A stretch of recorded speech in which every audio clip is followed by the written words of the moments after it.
I want to talk also, just finished the video on glazing, and it seems like a good opportunity to talk about blending since they're so similar. When you're blending, you just put one color down and you make very soft transitions. So you thin it out from thick to thin. This has the most paint. And then as I blend very gently, I am decreasing the amount of pigment, which makes the transition from one area to another very subtle.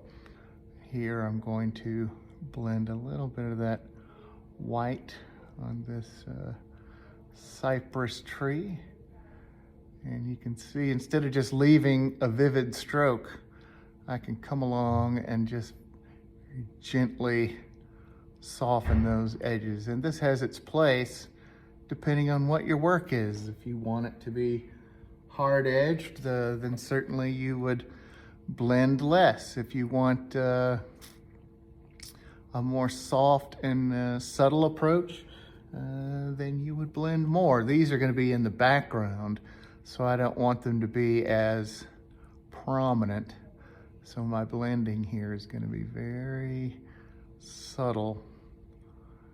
Thing about blending, and it's very similar to glazing, you don't need a lot of paint. I see a lot of students who will go in and just really slob the paint on, and then they can't blend it, and they don't understand why that is. Well, you've got a lot on there. So you can't really get those little subtle differentiations that you want to get. The other thing is you can do all this alla prima, which means wet into wet.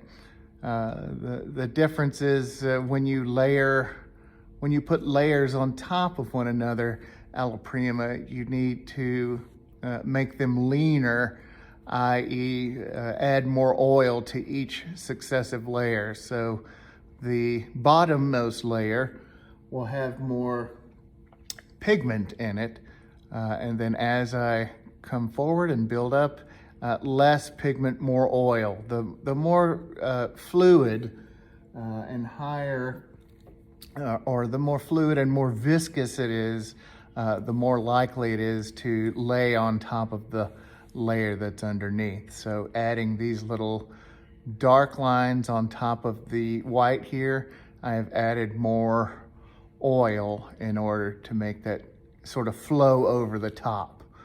I always think of it like pancake syrup for some reason. When you're putting syrup on those pancakes, the pancake's pretty dense, so it has a lot of pigment, and then the syrup that you pour on top has more oil.